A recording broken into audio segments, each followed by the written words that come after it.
The person with the MBA is still 5 years away from your salary, and you haven't even started your degree yet. That's not hyperbole. That's what the data shows when you actually map credential timelines against experience accumulation in high-income roles. I'm breaking down 247 real career trajectories today, people who chose credentials, people who chose raw experience, and the ones who stacked both. And what we found completely contradicts what your guidance counselor told you. Let's start with the uncomfortable truth. Credentials are not a time machine. They're a positioning tool, and positioning only matters if you're starting from the wrong position.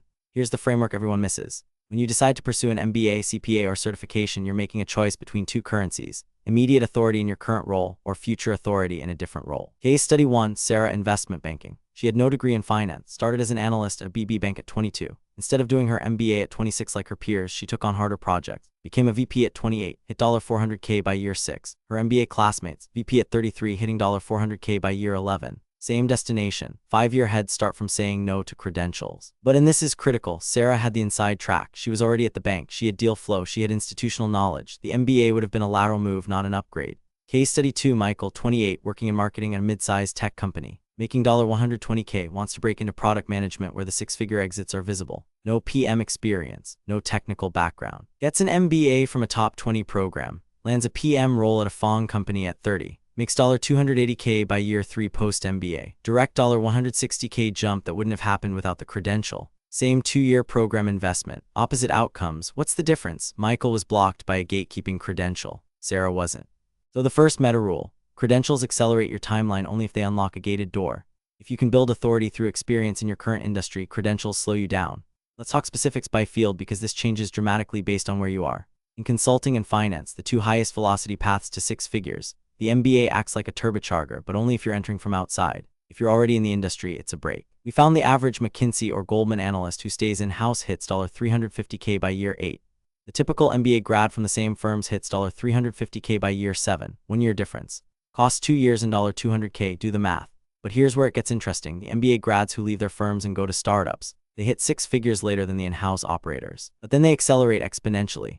By year 12, they're running companies worth $50M plus. The in-house track caps out around $500K managing other people's money. So credentials don't increase earning speed universally. They redirect your trajectory. Tech is different. We looked at 67 product managers across FAANG companies. The ones with credentials hit PM roles about 2 years earlier in their careers. Critical advantage. But and this is the plot twist. The ones without credentials who coded their way up from engineering took 3-4 years longer to land their first PM role, but then they earned $400K faster because they weren't learning their craft on the job. They already understood systems. Net result, credential group, $200K by year 5 post-credential, year 7 of total career.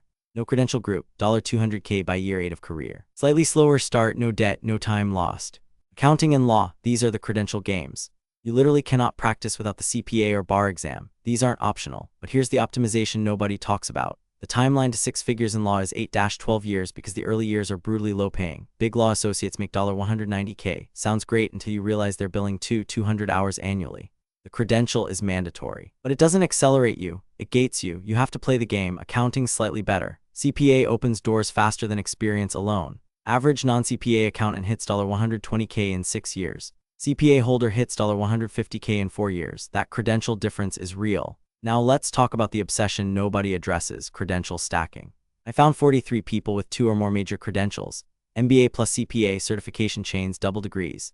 Not a single one told me the second credential accelerated their earning timeline. Every single one said it was either passion-driven, insurance-driven, or ego-driven.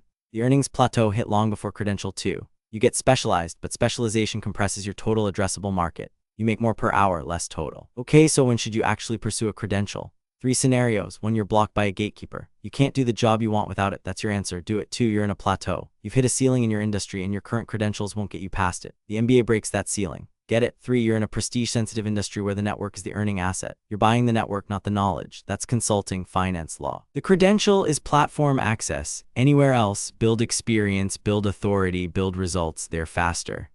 Here's the counterintuitive insight from the data.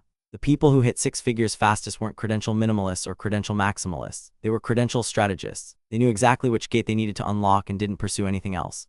The operations director who became a CTO skipped the MBA, took a systems architecture course on Coursera $300, and landed the job through demonstrated expertise. The investment analyst who wanted to move to venture got an MBA because VCs hire from the MBA network, not because MBAs teach you venture better. That's the distinction. Intent changes everything. Final case study, James, 26, data analyst, $95K, wants to hit 6 figures in 3 years. Smart guy, considering a master's in data science, I'd tell him don't. Take the advanced machine learning certification, $5K 3 months. Build a portfolio of 3 production models, interview for senior analyst roles at bigger companies. Hit $180K in year 2. Then if you want to transition to a data science leadership role, the credential becomes valuable. But getting it first, he'd be in school when companies are trying to hire him. The speed to 6 figures isn't about collecting credentials. It's about collecting the right credentials at the right time, then converting them into actually valuable opportunities. If you're sitting on the fence right now, ask yourself this: is this credential removing a barrier, or am I using it to avoid taking action? Because half the people I talked to admitted the second one. Credentials feel like progress.